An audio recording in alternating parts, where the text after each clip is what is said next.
Monica for their presentation, which is titled as A Critical Review of Ahar Vidhi in Ayurveda and Contemporary Dietary Guidelines, a Comparative Perspective on Nidan Parivartan.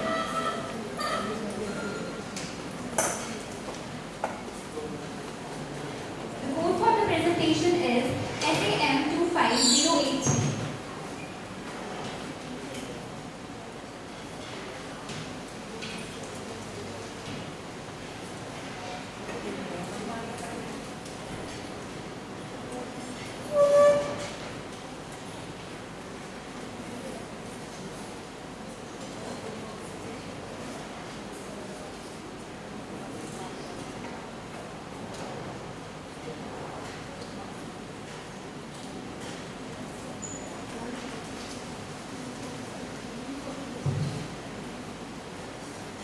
Good afternoon all. I am Dr. Monica presenting my topic, a critical review of Ahar Vidhi in Ayurveda and contemporary dietary guidelines, a comparative perspective of Nidan Parivartan. This is a critical review to compare Ayurvedic diet rules mentioned under Bhojan Kutuhal and Ash Ahar Vidhi Vishesh Ayatan and Indian dietary guidelines that comes under ICMR NIN Guidelines 2024. The goal of the study is to understand both systems in terms of their philosophy, how they choose food, how they plan diets, whether they focus on individual needs or general advice, and their cultural background. As we know, modern guidelines are for everyone, but they don't suit each person, and Ayurveda is personalized but hard to apply in mass health policies. So this is the critical comparison between the two to understand all the guidelines. Philosophical foundations. DGI, that is Dietary Guidelines for Indians, is based on nutritional science, public health, prevention of lifestyle disorders, and focus on calorie requirement and food safety. Whereas Ayurveda considers Swasthasya Swasthya Rakshanam and Aturasya Vikar Prashanam. DGI is population based and may lack individual customization, whereas Ayurveda emphasizes Prakriti based diet which is more holistic but difficult to generalize. Core principles of food selection and intake. DGI promotes scientific balance and food security, whereas Ayurveda integrates digestion compatibility and seasonal suitability that is missing in modern guidelines. Approach to diet planning. DGI use food pyramids, balanced diet charts, whereas in Ayurveda Ahar Vidhi Nidan has been told. Modern diets don't often include traditional or spiritual food ideas, and Ayurveda lacks tools for assessing macronutrient adequacy. In Ayurveda, Ash Ahar Vidhi Vishesh Ayatan has been told. This is the 8 consideration of food intake, and we can say food ethics. First is Prakriti, that is nature of the food. Karan means processing of the food, how the food is processed, and Sayog, the combination. Rashi, quantity of food. Desh is region-based suitability. Kal, which season, age, disease, etc. Disease time like acute or chronic.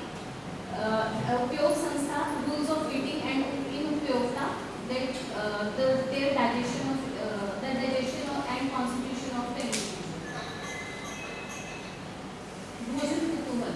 Bhojan Kutuhalam is applied Ayurveda gastronomy, which is written by Pandit Raghunath Sutri in 17th century. This Ayurvedic text explains food in more practical day-to-day terms. It's like Ayurveda version of cookbook plus health guide that shows Ayurveda was very advanced in thinking about food beyond just nutrition. As I have taken the things from Bhojan Kutuhalam. First is in Bhojan Kutuhalam that described about individual foods. There are Rasviya, Vikar, Pathya, Apatya, and Ahar as medicine in certain contexts. But here in DGI, they lack Ras and BA classification. They only talked about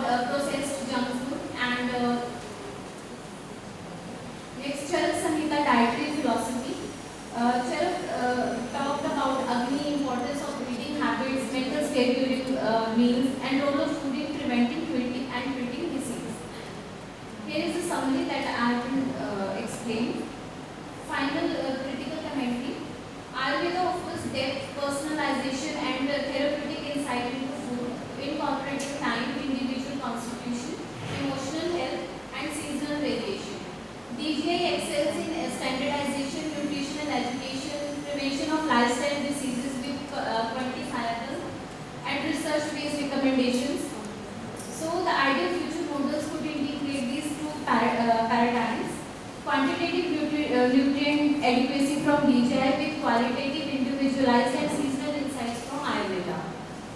These are the sources. Acknowledgement, Dr. Nitin Krishnan sir. Thank you.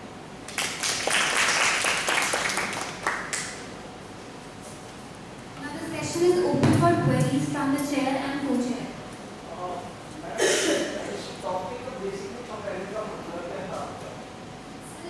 जैसे जो ये guidelines हैं जो ICMR NIM के under है उसमें सिर्फ nutrients के बारे में बात की गई है एज वाइज जैसे चाइल्डहुड में कितना न्यूट्रिएंट्स होना है कितना कैलोरीज लेना है लेकिन आयुर्वेदा में ऐसा नहीं है उसमें पर्सनलाइज्ड डाइट के बारे में बात की गई है उसमें प्रकृति के अकॉर्डिंग बात की गई है और एज वाइज मीन्स मतलब नेचुरल न्यूट्रिएंट्स एडिक्वेसी नहीं है आयुर्वेद में लेकिन सर उसको डीपली होलिस्टिक अप्रोच के साथ डिस्क्राइब किया गया आहार किस तरह से और आहार को सिर्फ आहार की तरह ही उसको मीन्स मेडिसिन पर्पस किस तरह से यूज कर सकते हैं उसको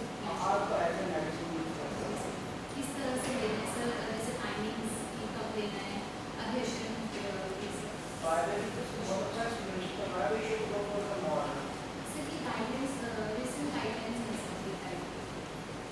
अगर ये देखा सर ये एक्चुअली मैं इंडिकेट करती हूँ आपसे कि हम ये जो भी एडिक्वेसीज हैं जो मैक्रोन्यूट्रिएंट्स की बात है तो हम वहाँ गाइडेंस से लेके और जो पर्सनलाइज्ड जो डाइट हम पेशेंट को दे सकते हैं हम बिटवीन दोनों को कंबाइन करके कुछ अच्छा दे सकते हैं।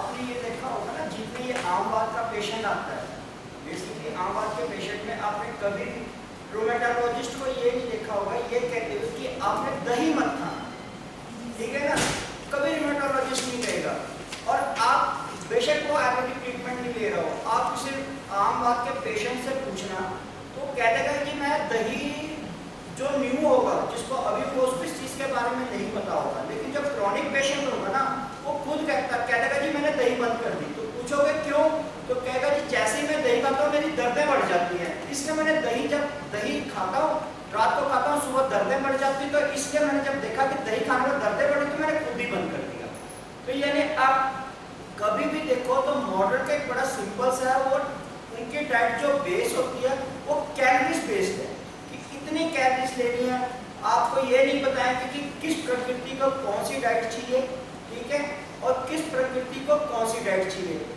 और सबसे बड़ी बात है कि वो डाइट के मामले में मॉडर्न वाले कभी भी आपको निदान नहीं देंगे कि कौन सी चीज़ नहीं खानी चाहिए वो यूरिक एसिड वाले को भी मना नहीं करते कि आप नॉन वेज मत खाओ आप देख लेना वो कहते हैं शुगर वाले को कहते हैं सब कुछ खाओ हमारे में क्या है कि सबसे पहले हम निदान पर की तरफ भाई अगर आप रूटाउट के तो दही मत खाओ लस्सी मत पियो खट्टा मत खाओ या हाँ ये चीज़ें आपकी पेन बढ़ाती है पेशेंट जो है क्रॉनिक जो क्रॉनिक लाइफ के होते हैं ये चीजें खुद ही एक्सपीरियंस करके बंद कर देगा या आयुर्वेद वाले के पास आएंगे तो वो बंद करा देगा मॉडर्न वालों ने आज तक ऐसा कोई उनके पास अगर वैसे देखो बड़ी सिंपल सी बात आपको बताता हूँ हमारे वाले आयुर्वेद वाले भी ना डाइट प्लान के लिए मॉडर्न वालों के पास आते हैं कि भैया मुझे वेट लॉस करना डाइट प्लान बता दो सिंपल सी बात बता दो और डाइट प्लान में क्या बताते हैं आपको कि इतने कैलोरीज आपने कितनी लेनी है चाहे एक ब्रेड खा लो फिर बाद में 2 रोटी खा लेना अगर आप उसकी अगर एक अच्छा डाइटिशियन अगर आपको बनना है मैं फर्दर के लिए बता रहा हूँ अच्छा डाइटिशियन बनना है आप उसकी प्रकृति जान लो उसकी समय के अनुसार उसमें कौन सी डिजीज होने वाली है और कौन सी उसमें प्रकृति कौन सी चीज़ ज़्यादा एग्रावेट में उसके हिसाब से अगर आप डाइट प्लान बना लो तो आप उससे ज़्यादा सक्सेसफुल हो सकते हो ठीक है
as a survey study on awareness, perception, and knowledge of Ayurveda's integration with modern sciences among UG students.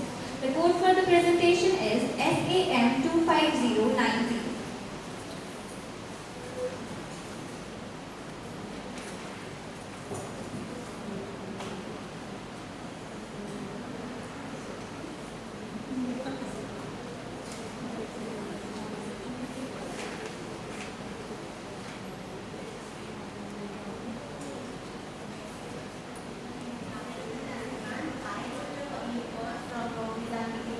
Department, Srinagar Ayurvedic Medical College and Hospital.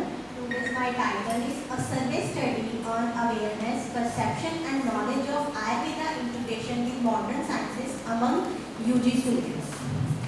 Introduction: Ayurveda is globally recognized for its holistic healthcare approach. Integration with modern sciences, complementary and alternate medicine, genetics and public health needs structured academic focus. Ayurveda UG students a key to future interdisciplinary research and practices. Understand their awareness and perception can guide curriculum updates and policy decisions. This study aims to evaluate UG students' understanding and perspectives on the integration of Ayurveda with modern sciences using a structured questionnaire via Google form. Objectives: awareness to assess the awareness level of UG students regarding interdisciplinary approaches in Ayurveda. Perception to analyze perception about Ayurveda role in modern healthcare and its potential integration. To identify gaps in knowledge and exposure to emerging areas of Ayurveda and research. Interest to evaluate student interest in interdisciplinary Ayurveda-based researches and career opportunities. Suggestions to collect suggestions for curriculum enhancements based on our students' perspective. Methods: the first is the informed consent, as it is the participant autonomy, that is right of the participant to participate in the survey. Study design: cross-sectional observational study conducted on 21 to 23 Feb 2025 from 10:30 to 2:30 p.m. at Sri Gandhantri College. UG students is the targeted population, convenient sampling and sample size is 182 respondents. This is my study proposal and objectives, methodology, the development of the Google form and data analysis. And this is how I collect the data using the Google form, making Google form and collecting the data of the students. And next, the survey found that 172 participants scores Ayurveda integration with modern medicine, and 181 participants gain knowledge from various resources. 104 participants prefer clinical pathologies and Ayurveda-based diagnostic. Key challenges: limited institutional support with score 637 and resistant from modern practice with score 631. 109 participants lack research participation, where 77 participants are interested in future research. 180 advocate for more workshops and seminars. These findings will help curriculum developers in Ayurveda college to incorporate emerging topics. This study will provide feedback for policymakers on integrating Ayurveda with modern healthcare, and this research may serve as a baseline for future interdisciplinary studies in Ayurveda and modern sciences. By bridging the gap between the traditional and modern medicines, enhancing the research quality and for the global acceptance. Conclusion: strong support exists for Ayurveda integration with modern medicine. Despite challenges, significant correlation was found between awareness and perceived patient benefits and integration, perception with evidence-based research knowledge. Thank you.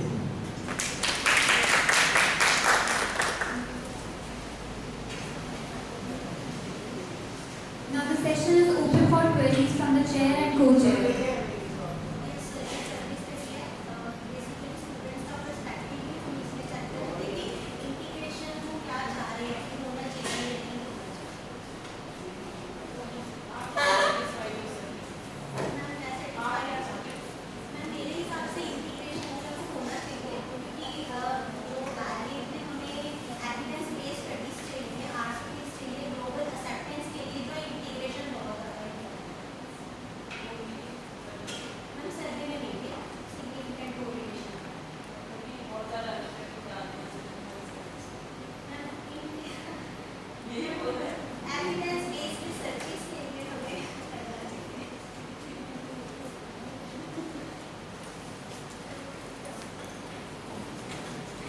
on, I would like to invite Dr. Srishti for our next presentation on the topic Crisis of Wisdom, Understanding Pragyaprad and its Impact on Authenticity. The code for the presentation is SAM 25060.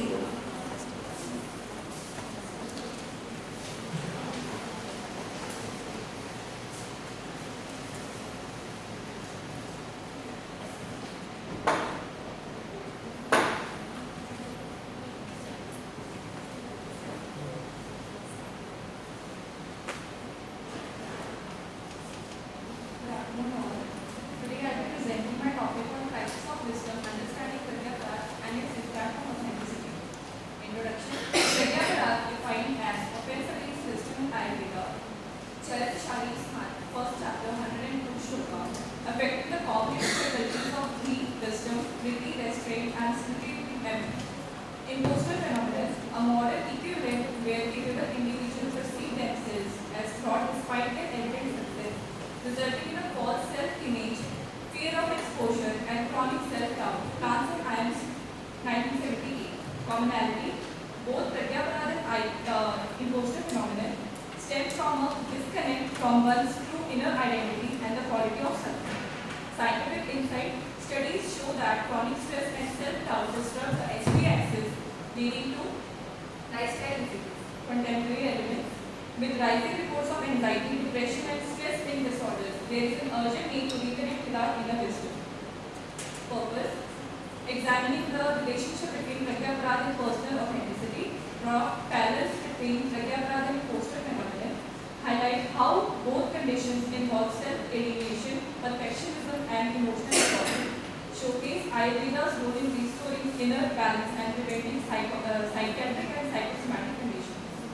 Methods: literature review methodology involved classical textual analysis from Charak Samhita and Ashtanga. Contemporary studies involved collecting data from various Ayurvedic journals such as PubMed. Analytical framework: qualitative synthesis of ancient wisdom and modern scientific principles. Results: psychological impact. Pragyaprad fosters self-doubt, self-sabotage, and emotional turmoil. Imposter phenomenon as manifestation of inner conflict. Physiological effect: disruption of dosha, vata, and kapha. Lifestyle diseases such as hypertension, diabetes, and insomnia lead to mental stress. IP is a predictor of anxiety, depression, and psychological stress, especially among minorities and women. Spiritual impact: loss of sattva, mental clarity, hindrance in achieving self-actualization and authenticity. How can we correlate Pragyaprad contents or the parts of Pragyaprad with imposter phenomenon here? That misuse of flexibility can lead to inability to internalize success. Tridosha and Triguna imbalance can lead to chronic anxiety, depression, and low self-worth. Sulfur depletion, which will lead to massive calories, can be correlated with the burnout and creative problem. The disruption of inner clarity will lead to poor decisions, and it can lead to cycles. Conclusion: key takeaways. Pragyaprad disrupts the mind-body-spirit harmony. Recognizing and addressing it is crucial for psychological health, authenticity, and holistic wellness.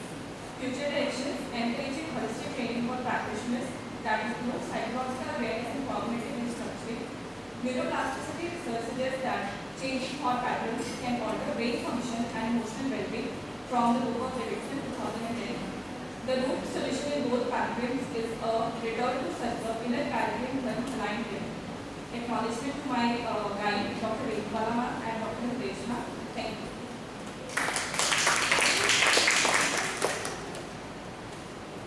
Treatment क्या होगा मन पर गया था? सिर्फ Pragyaprad का treatment ये कि जैसे हमारे आयुर्वेद में आचार्य हैं जो हमें टेक्निक Pragyaprad तो बेसिकली नहीं मैं करना फॉलो करता हूं। सिर्फ नहीं फॉलो करते, इसलिए मैंने ये टॉपिक लिया क्योंकि Pragyaprad हम डे टू डे लाइफ में जो है वो अनविलिंगली करते हैं।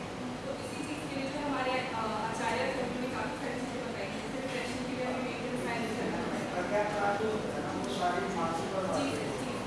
तीनों का कैसे होता है? शारीरिक को जब हम किसी को कष्ट तो देते शरीर हैं और मन का जो है वो रिलेशन बताया हुआ है चलना चाहिए कि शरीर और मन जो है और चित्त को प्रज्ञाप्राद है। जी सर इसको वाणी से किसी को जैसे जोर से बोल देना, जी, विराम बोल देना या चिल्ला के बोल देना, वो भी प्रज्ञाप्राद है। जी तो मुझे बात करो मानसिक, तो चलो आदमी का जो मानसिक होता है ना, प्रज्ञा वो खुद भी डिस्ट्रॉय है। जी जैसे उसके सत्व को कम कर देना, निद्रा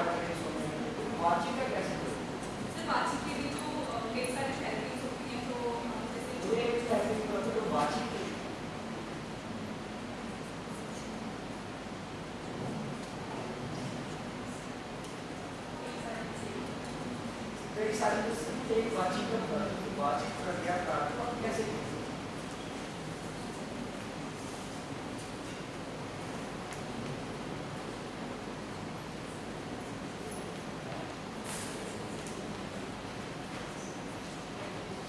मेडिटेशन लगभग उस आदमी को सेल्फ पे कंट्रोल नहीं आएगा, वो मेडिटेशन साथ में किसी के वर्ड और वो बोलते हैं ना, जब वो बड़ी सिंपल सी इसलिए एक असेसमेंट होनी चाहिए कि ब्रेन से देखो बोलने का जो है ना ब्रेन से कनेक्ट होती है, ठीक है। तो कहते हैं कि ब्रेन से बोलने के तरीके में आप जितना डिफरेंस डालोगे वो आपको सेल्फ असेसमेंट में आएगा। तो कहते हैं ना कि अगर आपको गुस्सा चढ़े तो ब्रेन से तो निकलते इसको मार दो, काट दो, ये कर दो, और मुंह से अगर निकल गया तो वो आपका दुश्मन बन जाएगा, नहीं बनने वाला हो। तो उसके बीच में कहते हैं कि आप असेसमेंट करो, बोलते हैं ना, तो सेल्फ असेसमेंट के लिए उसके बीच का जितना गैप डालोगे वो सेल्फ असेसमेंट ही करते हैं। तो इसलिए वो आजकल सबसे ज्यादा जो इम्पैक्ट इसी इस पर डाला जाता है योगा। आप योगा करोगे उतना आपका असेसमेंट ज्यादा बनेगा, उसकी ज्यादा कुछ चीज जहाँ जल्दी रिएक्शन देना है वो ठीक है, जहाँ देना है वहाँ आपको रुकना पड़ेगा। तो असेसमेंट योगा से है, ठीक है।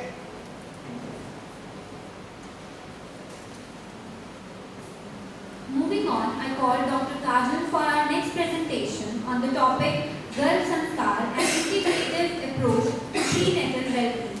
The code for the presentation is SAM 25084.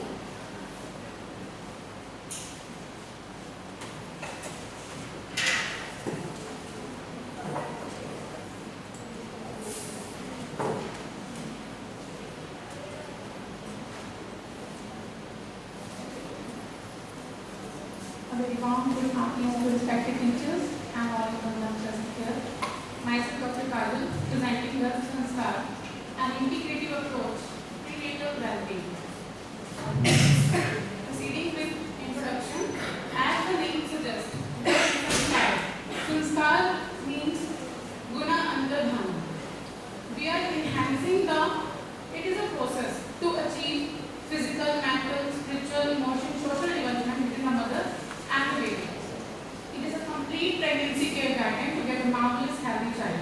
It is those 9 month crucial periods where maximum efforts are to be taken for betterment of the offspring. And it's also scientifically proven that unborn baby can not only listen, feel, but also respond by using its own way. There are some ancient references of Garb Sanskar, like in Ramayana, during the birth of Lord Rama, during Putra Kameshri Yajna, Agni Devata gave the king Dashrath fires. That is considered as a form of Garb Sanskar. There is another story of Abhimanyu from Mahabharata, where Arjun wife Subhadra was pregnant with their son Abhimanyu, and the Chakravyuh, a particular god formation, was done by him during that. Next moving to Narad Muni's story, that he teaches the Prahlad in the form of Mother Kayavata, common personality of positivity among Lord Buddha, Swami Vivekananda, Shivaji Maharaj was inculcated by positive thought of their mother's prayer. Why there is a need of Garb Sanskar? To compete in the present scenario, overgrowing population and competitions, that's why future generation needs to be very intelligent, creative, smart working and resourceful. As it is believed that hand that rolls the cradles rules the world. Bad progeny is another dangerous both for the family and the society. That's why we need to cultivate good values and virtues. Type of activities for Garb Sanskar.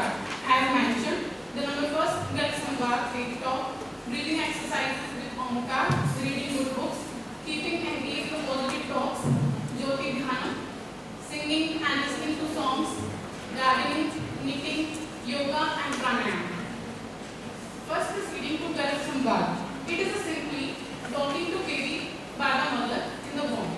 It stimulates baby senses gently so that the cortisol level is reduced and the development is maximum. Unborn baby respond to different vibrations and sounds which changes in their heart rate, movement pattern when the mother voice is heard. These conversations foundation for the social, emotional, cognitive development as well as language skills and memory. It is a neurochemical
Some correlations are there, like music can shape baby personality.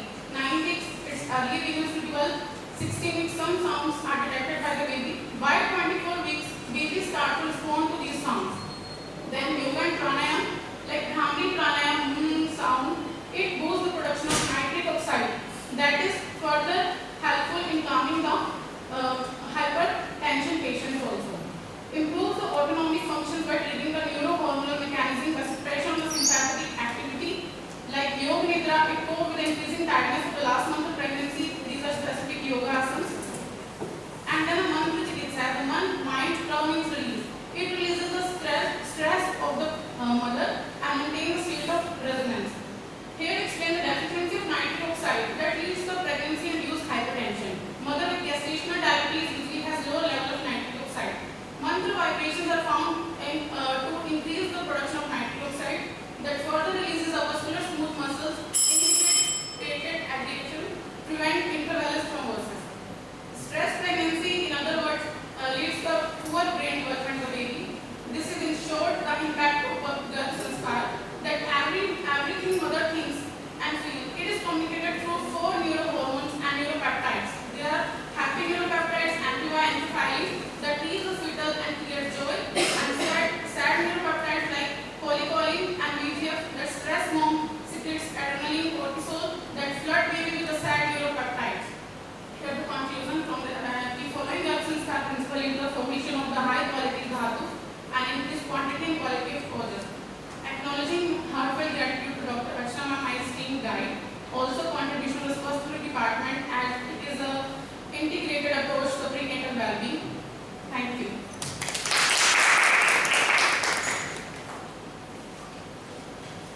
Now the session is open for queries from the chair and co-chair. आपने बोला कि गर्भ संस्कार से genetic constitutions आपने बोला वो कैसे चेंज हो? Sir, it's based on the neuropeptides. तो न्यूरोपेप्टाइड जेनेटिक कॉन्स्टिट्यूशंस को चेंज ये जो न्यूरोपेप्टाइड्स हैं, जितना सर वो स्ट्रेस को कम करेंगे ना, उतना हमें ये है कि इनहेरिटेंस जो है बैड उसको हम कंट्रोल कर सकते हैं. ओवरऑल नहीं है सर कि जेनेटिक काउंसलिंग सेशंस होते हैं कि इस जितनी ये है इसको genetic constitution genetic that's the coming the preconceptional care क्योंकि गर्भ संस्कार it contains 3 stages. इसमें preconceptional care भी आती है तो वो उसका पर्सपेक्टिव है कि हम पहले से ही कुछ चीज़ों के लिए गाइड करके रखते हैं जो हमारे बताए मतलब अतुल्य गोत्री वाला सिद्धांत वो सारी चीज़ें हम फॉलो करके रखते हैं. That whole comes under this. इसको आपने कैटेगराइज किया है. हाँ जी, मैंने स्पेसिफिकली टाइम को वो आपने वहाँ मेंशन नहीं किया. कंसेप्शनल और कंसेप्शनल को आपने दो में डिवाइड किया है. फर्स्ट डिवाइड इनटू 2 हो गया. प्रीकंसेप्शन और कंसेप्शन. कंसेप्शन को आपने 3 में डिवाइड कर दिया. फर्स्ट टाइम उसको सेकंड टाइम से तीनों अलग अलग होगा ना. तो first categorise into 2 then one is जो post conception is categorise into 3. तो वो भी मेंशन करना है ना. और अगर आप लोग तो ज्यादा बेटर रहेगा इसमें कौन सा गर्भ संस्कार किस समय में कौन सा कराना है. जैसे आपने बोला कि 2 दिन थर्ड डोज में तो 2 दिन में क्या करेंगे वो अगर हो जाए और उससे पहले क्या होगा और उसके बाद जो है हमारा 4 डोज के बाद जो हम करते हैं उसमें क्या करें. तो वो थोड़ा सा अगर आप म्यूजिक वाला जैसे आपने बोला तो म्यूजिक वाला कब करना है.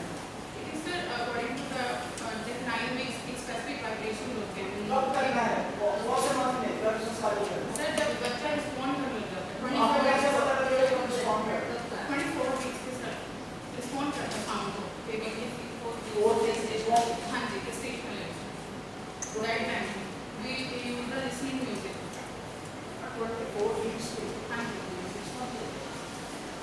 ये डेवलपमेंट का होगी. कॉक्लियर डेवलपमेंट का होगी. जब तक कॉक्लियर डेवलपमेंट है उसको नहीं कर सकते. सर 9 weeks पे कुछ डेवलप तो हो जाता है बट जब बेबी खुद रिस्पॉन्ड करता है विदाउट कॉक्लियर डेवलपमेंट उसको वाइब्रेशन का भी नहीं पता लगेगा. कॉक्लियर का इंटरनल ही है तो जब तक इंटरनल में वाइब्रेशन नहीं है उसको पता कैसे लगेगा. तो डेवलपमेंट के लिए क्या मुझे सर अराउंड 24 weeks से डेवलप तो जब बेबी खुद भी रिस्पॉन्ड करने लगता है that's why doing that we engage in these session like मंत्र चिकित्सा ये पता लगेगा कॉक्लियर डेवलपमेंट कब होगा.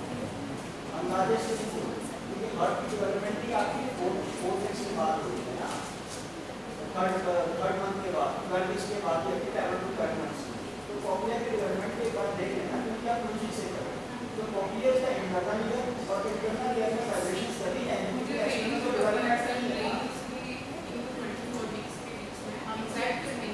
हमसे पहले फॉक्सी गर्ल ने शुरू कर दिया हुआ है, सरल बात थी, सर से ना तो ऑलरेडी साइट ज्यादा सब है। चलो ठीक है, मैं तो वैसे ही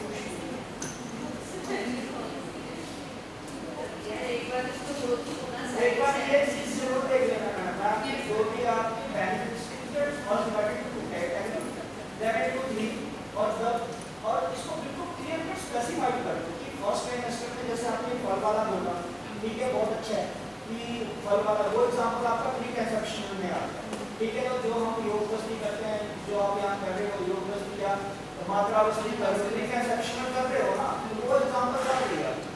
और जो पोस्ट कंसेप्शन है उसमें हम तीन में डिवाइड करते हैं कि फर्स्ट ट्राइमेस्टर में जब जिस ऑर्गन की डेवलपमेंट है हम वही संस्कार करेंगे ना, तो उस हिसाब से फर्स्ट थर्ड में, सेकंड 4 to 6 में और लास्ट में कौन से करते हैं वो बस एक कैटेगराइज कर दो, आपको बहुत अच्छा होगा।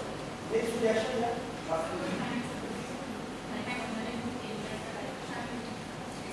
नहीं, उसको ही प्रोसेस करके आप कितना बोल देते हैं ज्यादा बेटर होगा।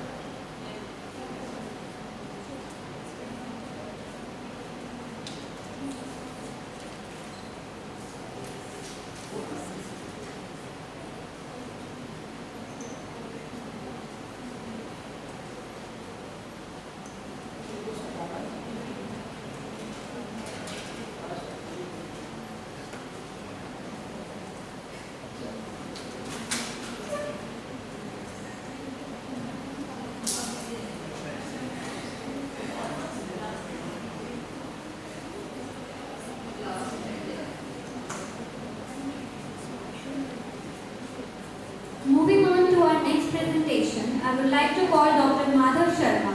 The topic of his presentation is Early Diagnosis of Neurological Disorders in Ayurveda, Prognostic Insights. The code of the presentation is SAM 25086.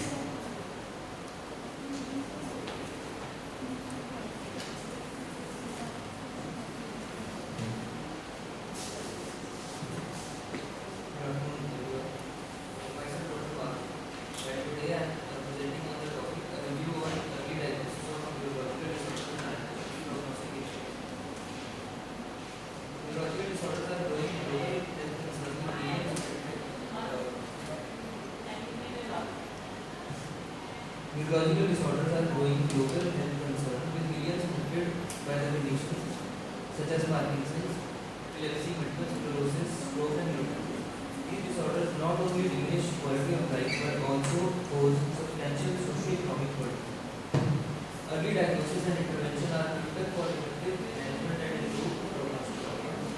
While modern medicine relies on advanced imaging and neurophysiological tools for diagnosis, Ayurveda offers a unique holistic approach rooted in the early detection of disease through observing subtle physiological changes. This review aims to explore the early diagnostic tools of Ayurveda with a special focus on their application in neurological disorders. Integrating classical concepts with contemporary clinical insights highlights the prognostic potential of Ayurveda in recognizing subtle neurodegenerative changes. Ayurvedic understanding of neurological disorders. Ayurvedic causes. Vata dissociation. This is the most common cause, leads to tremors, paralysis, spasm and pain. Dhatu kshay, especially Majja Dhatu and Oris. Weakening the nervous system. Arm dosh, undigested metabolic waste blocking channels. So the growth obstruction in the pathways affecting nerve impulses and coordination. Mental factors such as chronic stress, trauma, fear, anxiety, vitiating Vata and increasing mind. Examples of disorders and their interpretation. Epilepsy, known as apasma. Caused with imbalances in the nervous focus cause the disturbed consciousness due to doshic obstruction. In the modern view, it is the abnormal electrical activity in the brain. Symptoms: seizures, loss of consciousness, coughing in the mouth, confusion. Parkinson's, vast dissociation in the Majja Dhatu, degeneration of neural control. In modern view, dopamine deficiency due to degeneration of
Parkinson's disease causes of cardiac pattern was dominant tremulous pulse in left and due to was stroke in irregular pulse in sudden fluctuations sometimes triggered ventricular sclerosis dual pulse vascular vascular erratic rhythm epilepsy pulse variation intense with or was dominant migraine with was pulse sharp and pace जीवपरीक्षा and diagnostic पेट का B plus दो वास्तविक fracturing का वास्तविक विश्लेषण early signs of Parkinson's disease and epilepsy. Stick white coating of dominance arm over digestion includes brain fog, neuropathic dimension. That bath exertion, dehydration, upset, observation and dryness. Loss of taste sensation, overstress, several ocean balancing, early Russian picture is diagnostic tool. Facial respiratory bath vision of in palsy episode. Abnormal gait posture, ध्यान साथ दृष्टि, total coordination in Parkinson's disease. Muscle twitching, bath position in motor neuron disease. Involuntary movements, bath aggravation in Tourette's or epilepsy. Sunken and dry eye, posture, picture, chronic fatigue, and advanced neurological disease. Then expression in conclusion,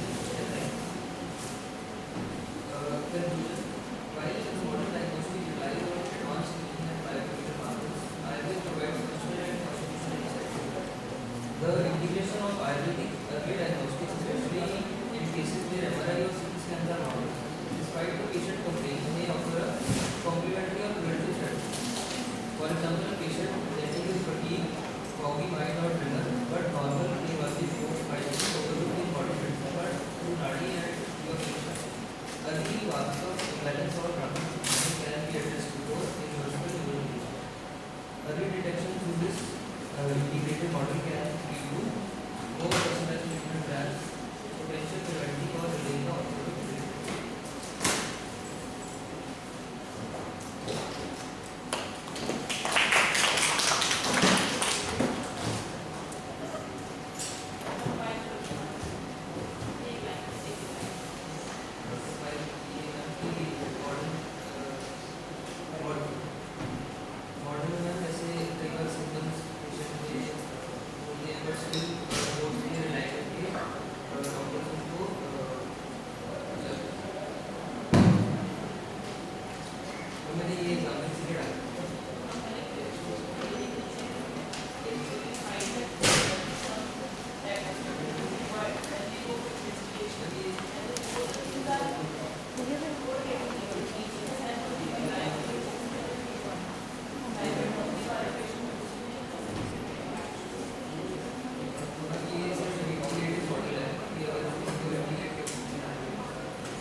Moving on, now I would like to invite Dr. Rosie for our next presentation, which is titled as Yoga and Wellness. The code of the presentation is SAM 25051, serial number 11.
This review explored the multifaceted benefits of yoga, emphasizing its role in enhancing flexibility, strength, and posture, while also serving as a powerful tool for stress reduction, mindfulness, and inner balance. Explore the impact of yoga on physical and mental wellness, examine classical and modern literature on yoga's role in preventive health, to analyze yoga's applicability in lifestyle management and stress reduction. Next method, literary review methodology. Classical texts such as Patanjali Yoga Sutras and Bhatti Yoga Pradipika were examined. Modern scientific literature was reviewed through databases like PubMed and Google Scholar. Studies were analyzed for insights into yoga health benefits and wellness promotion. Next, types of yoga. There are 3 types of yoga, that is Hatha Yoga, Kundalini Yoga, and Ashtanga Yoga. Hatha Yoga is a physical practice that emphasizes asanas, postures, and pranayama to achieve balance, promote physical and mental well-being. Kundalini Yoga is a spiritual and physical practice that aims to awaken the Kundalini energy at the base of the spine through breath and movement. Ashtanga Yoga is a physical demanding practice that involves synchronized breathing and a progressive series of postures to increase strength and flexibility and focus.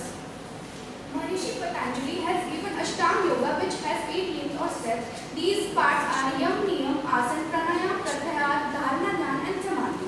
Yam are known as codes of restraint, abstinence, and self-regulation. Niyam are called as observances, practices, and self-training. Asana is stable and comfortable body posture.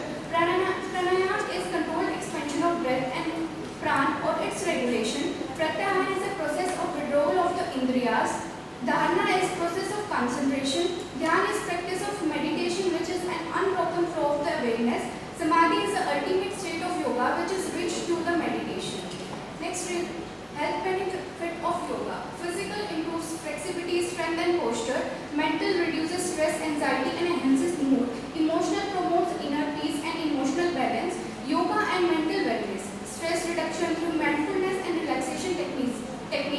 Enhanced focus, improves concentration and cognitive function. Emotional resilience, builds coping mechanism for life challenges. Yoga and physical wellness, cardiovascular health, sports health, heart health and circulation, musculoskeletal benefits, strengthen muscles and joints, respiratory efficiency, enhances lung capacity and breath control.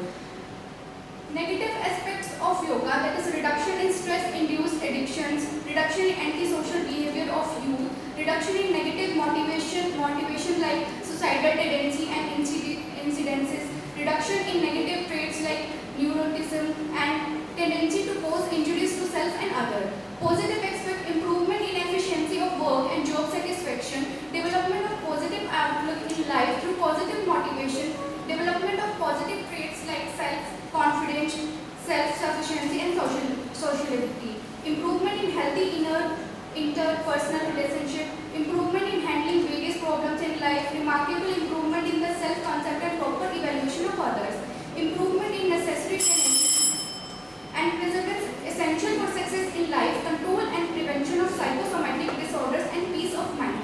Conclusion, yoga has been found to have beneficial effects for various chronic illnesses as well as for conditions like anxiety and depression. Researchers indicate that it boosts the level of hormones such as serotonin and dopamine, which are associated with improved mood and a more positive mindset. As a supportive therapy, yoga shows promises in enhancing the management of chronic diseases alongside conventional treatments. It may also serve a preventive role by reducing the risk of developing certain health conditions. In the context of today's demanding urban lifestyles, yoga can play a significant role in combating stress, depression, anxiety, and chronic illnesses, while also supporting overall mental and physical well-being. Therefore, it is important to promote, integrate, and expand the use of yoga more extensively and to encourage further targeted research to better understand its specific health benefits. Thank you.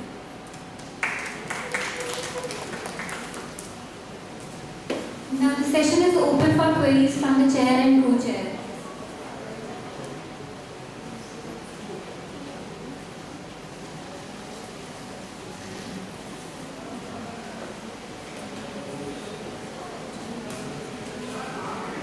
Moving on, I would like to call Dr. Samriti for our next presentation, which is titled as A Critical Review of Sattva-Vajra Chikitsa in Agantuj Aroja, an Ayurvedic perspective on psychotherapeutic interventions in appetite disorders.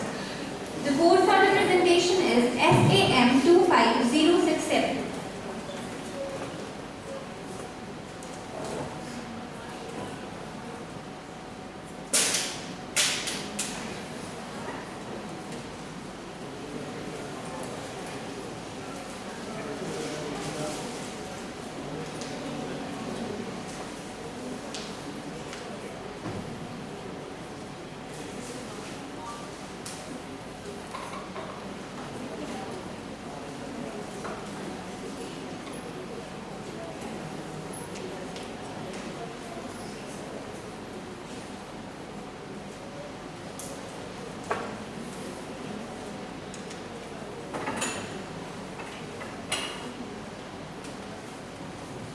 I would like to request all the presentees to please stay in the hall.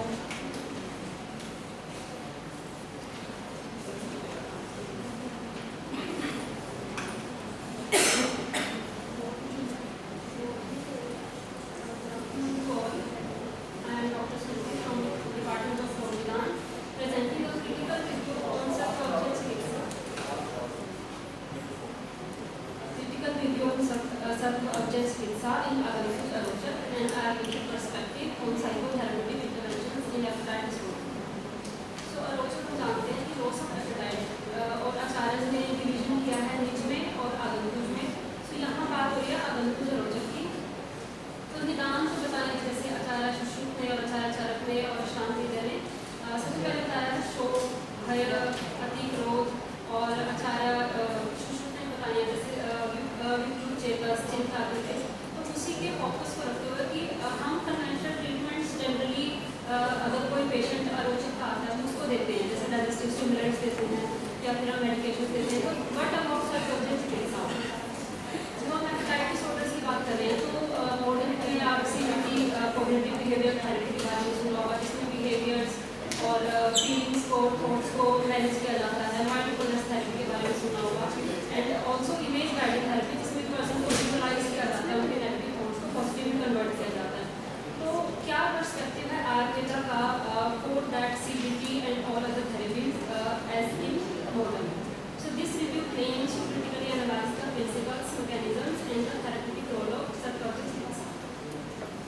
So the purpose is to analyze the classical Ayurvedic concepts of sub-object चिकित्सा and its role in aggressive erosion, to examine the psychological mechanism linking stress and appetite suppressions, to compare Ayurvedic psychotherapeutic interventions with modern cognitive behavior approaches, and to evaluate the integration of both as sub-object चिकित्सा with diet and lifestyle. What are the methods? So as a review of classical Ayurvedic texts and with modern psychotherapeutic literature, and I am comparing both of the literatures. Data sources were primarily Charak Samhita, Sushruta Samhita and Ashtanga. Secondary sources were research papers on psychoneuroimmunology, HPA-axis, stress-induced appetite loss, and CBT. Databases were PubMed, Google Scholar, Scopus, and Ayurvedic research repositories. So how I am comparing the data by thematic comparison की what has been done by the modern psychotherapy and Ayurvedic psychotherapy. So what were the results? जब हम सत्वोपचार चिकित्सा की बात करते हैं तो उसके डोमेन्स हैं धी, धैर्य एंड आत्मविज्ञान. एज सेम विद CBT वहाँ पे वो मैनेज कर रहे हैं आपके थॉट्स को, बिहेवियर्स को, आपकी जो भी नेगेटिव विजुअलाइजेशन है उनको कन्वर्ट कर रहे हैं positive visualization. So there is a conceptual analysis कि जैसे आयुर्वेद डिस्क्राइब कर रहा है मानस और सत्य को as critical components in diversion. Acharya Sushruta mention करते हैं कि आपकी अंतरंगी प्रभावित होगी यदि आप इच्छा विघात होगा, शोक होगा या किसी प्रकार का इमोशनल ट्रॉमा होगा. तो same goes with this and then there is a psychological mechanism. Chronic stress and emotional disturbances affects the HPA axis, hypothalamic pituitary adrenal axis, leading to appetite suppression.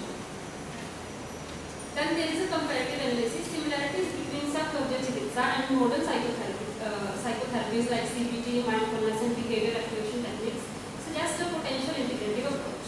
And what is the clinical significance? Sub-object चिकित्सा, when combined with Ahar and Vihar, provides a holistic solution for managing aggressive erosion. So here we concluded that sub-object चिकित्सा provides a holistic mind-body approach to treating aggressive erosion by addressing psychological influences on digestion and appetite. It shares conceptual similarities with modern cognitive behavior behavior interventions, making it a potential valuable addition to integrative healthcare.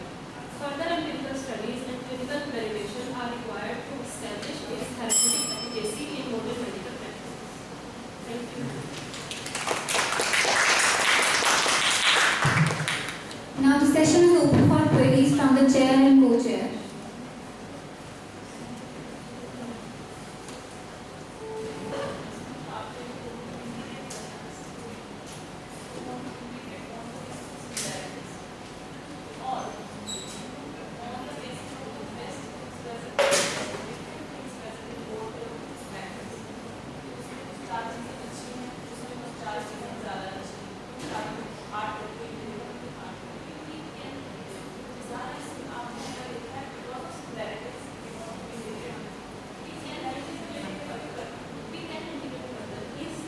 मेरा प्रश्न general ये था कि आमंत्रित आलोचक में आचार्य शुश्रूत द्वारा हर्षण और आश्वासन चिकित्सा बताई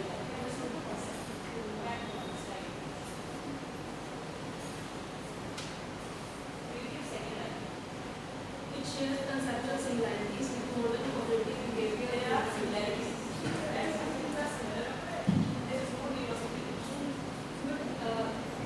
जैसे वो वर्क कर रहे हैं बिहेवियर पे और थॉट्स और फीलिंग्स पे, तो जब हम डोमेन्स देखते हैं साइकोलॉजी चिकित्सा में या विज्ञान वायरस में समाज तो लेकिन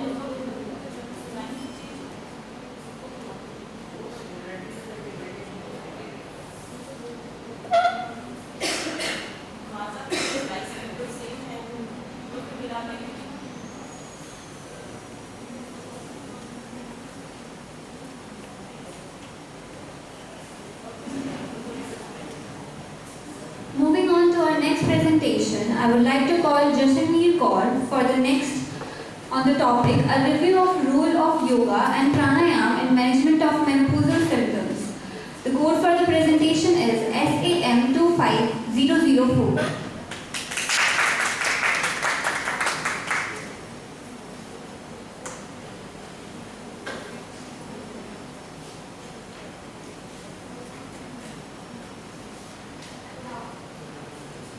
Good afternoon, respected teachers and my co-presenters. Here I am Dr. Jashanveer Kaur, who is here to present the topic, a review of role of yoga and pranayama in management of menopausal symptoms.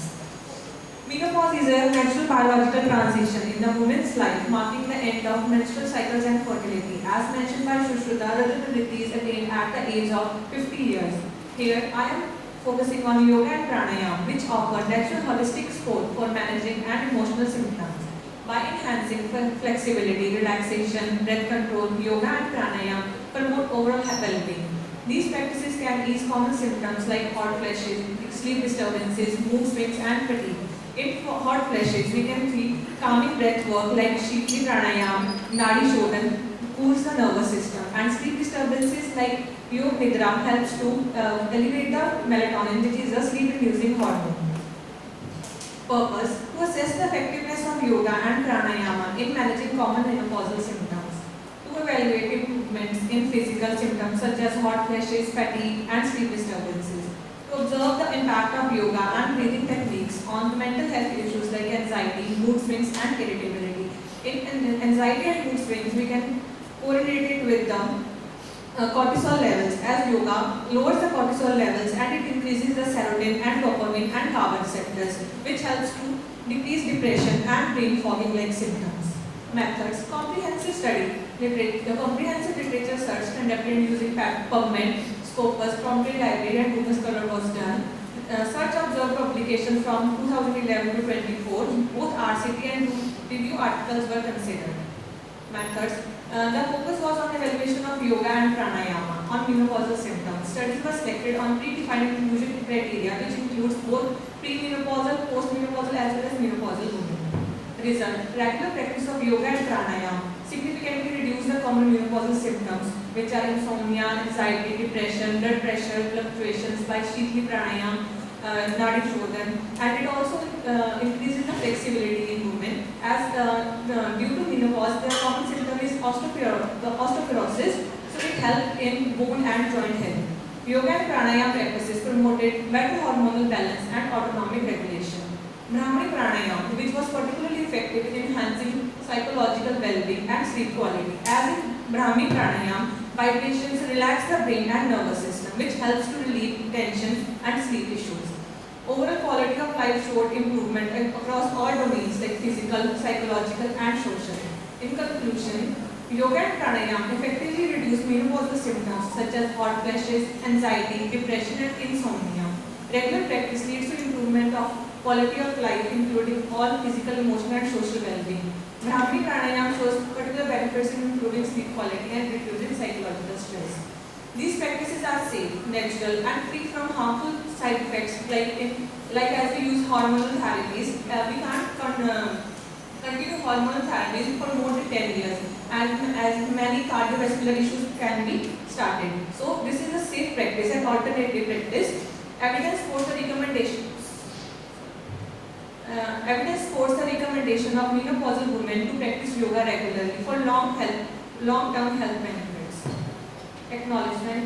I'm thankful to Dr. Hindu Kumari who guided me through this review, and heartfelt thanks to Dhanvantri College and special thanks to all healthcare professionals. Thank you.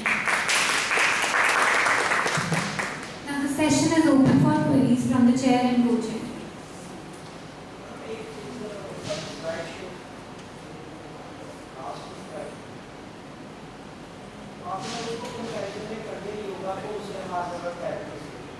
Can yoga be equivalent to the hormonal therapy? Student को नहीं हो सकता, मतलब previously like हम for long time के लिए HRT वगैरह use करते हैं, उसमें आप अल्टरनेटिव लीजिए, तो आपको अगर अल्टरनेटिव अगर कर रहे हार्मोनल थेरेपी तो जो उसके हार्मोन्स को बैलेंस करेगा, आपको योगा में ये बताना पड़ेगा कि इस योगा से ये हार्मोन्स को इतना इफेक्ट करेगा, वो आपको इस शो आपने अल्टरनेटिव कर रहे हो टू द हार्मोनल थेरेपी, तो आप ये कैसे शो करेंगे कि इस योगा से इस कॉर्टिसोल पे या इस हार्मोन्स पे इफेक्ट करेगा, वो स्ट्रैटेजी क्यों नहीं है? आप सीधा सिर्फ ये तो शो कर सकते हो कि इफेक्ट हो रहा है नहीं हो रहा है, चलना नहीं, लेकिन बीच में ये फिजिक्स को आपको ये तो मेंशन करना पड़ेगा कि योगा किया है, तो क्योंकि आपने अल्टरनेटिव हार्मोन थेरेपी कर दिया है, तो अल्टरनेटिव किया तो हार्मोन को एक्टिवेशन का हार्मोन्स, तो जो आप ये योगा कराओगे उसका हार्मोन्स के साथ एक्टिवेशन कैसे एस्टैब्लिश करोगे? लॉन्ग टर्म के लिए ना, मतलब लॉन्ग टर्म के लिए हार्मोनल थेरेपी यूज कर रहे हैं, उसके साइड इफेक्ट्स ज़्यादा आ जाते हैं इन केस ऑफ उसके कितना लॉन्ग like 10 years, like मतलब people use तो आपको आपने मेंशन कर दिया 10 इयर्स के बाद या योगा कब देना आप लेकिन सुपर अल्टरनेटिव हार्मोन थेरेपी और ज़्यादा बेटर तो कि अगर आप हार्मोन थेरेपी अल्टरनेटिव में लेके आओ तो उसके आपको इस तरह एक रिसर्च ये भी निकालना पड़ेगा कि जो आप योगा करा रहे हो उसके किस हार्मोन्स में क्या कोर्टिसोल कितना स्ट्रांग हो रहा है, ठीक है, वो आपको उसके हिसाब से इम्पैक्ट स्ट्रेटजी बनानी पड़ेगी जो उस हार्मोन्स के लेवल में तो पेरेंट्स उसको सुटेबल होगा और सिर्फ कैसे जैसे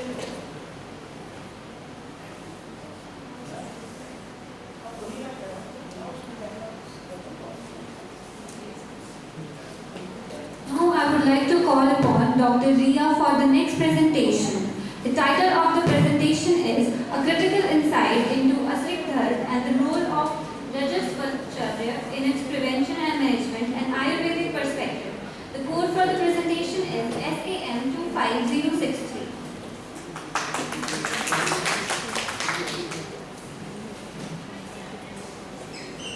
Good afternoon, teachers and my co-presenters. Today, I, Dr. Ria, Department of Physical and Bio, is going to present my topic, Critical Insight into Asrikra and the role of Rajasvacharya in its prevention and management and Ayurvedic perspective. Beginning with Asrikra, Asrikra means it is correlated with abnormal uterine bleeding model. It is defined as the bleeding from the uterine corpus which is abnormal in duration, volume, frequency and or regularity. In Charak Chikitsa, it is mentioned as Raja Pratiliyati Yasma Pradashti Samvita, that is the excessive pratiliyata of Rajas, is referred to as Asrikra. Also, Acharya Shishus have told about it. He has mentioned that all the abnormalities are present with Angubar and Vedana. Rajasvalacharya, it is comprised of two words, Rajasvala, women that is menstruating, and Acharya, that is the guidelines or code of conduct to be followed. during this phase. It is basically it is focused for 3 days from the starting of menstruation. So various regimes are mentioned like Kalyan, Adashayani, Triham, like it is to, and Dharmsastra, Shayani, Brahmacharani. All these are to prevent various diseases and like STDs, and to sleep on the, because a study that has mentioned that it blocks the X-ray radiations. So various regimes are mentioned. Also Havishya and Sevan is mentioned in this. There are various references for this. I have mentioned of Ashtam, but more references are present like Charashari, Shushushari, etc. Purpose: to bridge Ayurvedic wisdom with modern gynecological knowledge, to promote awareness of menstrual hygiene through Rajasvalacharya, to reduce the prevalence of disorders like Asriptara by reviving traditional practices. Methodology: a review of classical Ayurvedic texts and databases like PubMed, Google Scholar, etc. Results: Rajaswala Paricharya, as prescribed by the Ayurvedic Acharyas, offers holistic approach to the menstrual health. Classical guidelines such as avoiding spicy or salty foods and promoting rest are supported by modern science also. Non-compliance is linked with the disorders like arthrogryposis, dysmenorrhea, PCOD, and further it can also lead to infertility. Rajasvalacharya supports Sharir Shodhana, boosts Agni, and maintains hormonal balance. It serves as a preventive non-pharmacological therapy. Conclusion: Rajasvalacharya plays a critical role in ensuring Sri Swasthya by pacifying the 3 doshas. Encouraging the intake of light, unconscious ahar enhances rasa dhatu formation, thereby improving rasa dhatu through proper dhatu parinam. Rajaswala Paricharya is scientifically and classically validated Ayurvedic regime that supports physical, mental, and reproductive well-being during menstruation. Emphasizing Nidan Parivarjana Chikitsa, it highlights the importance of lifestyle correction of medications in early stage management. I extend my grateful thanks to Harpreet Ma'am for her support in this.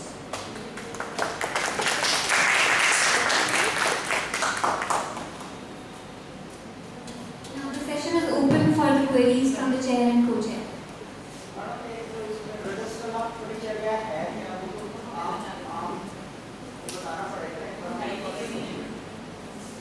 Ma'am actually रजस्वलाचार्य जो है वो 2 words मिलकर बना है, रजस्वला and आचार्य. So Rajaswala is a female who is menstruating, and Acharya is the code of conduct that she has to follow for the beginning 3 days. That is further mentioned by the Acharyas, like she has to sleep on the means not to sleep on the normal.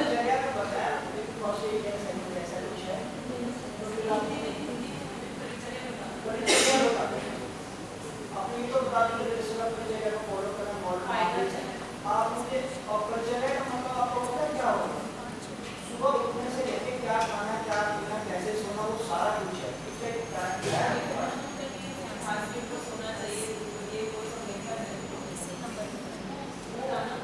क्या खाओगे, क्या नहीं खाओगे, वो सब चाहिए. तो फिर ऐसे कैसे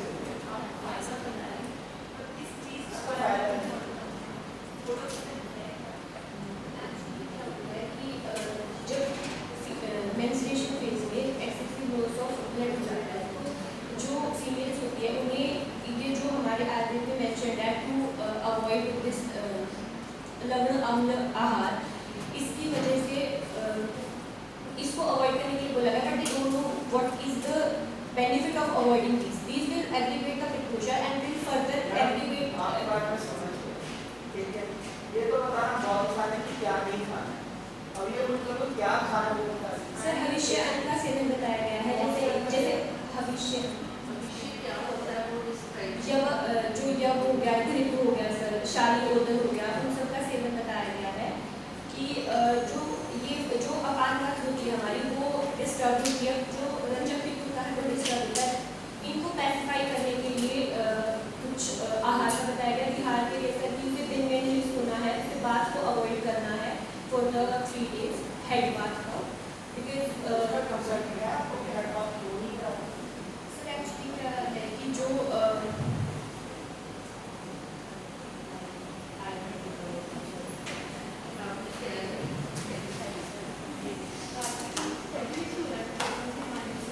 Now, as we near the conclusion of this memorable event, it is my privilege to invite the esteemed chairperson of today's program,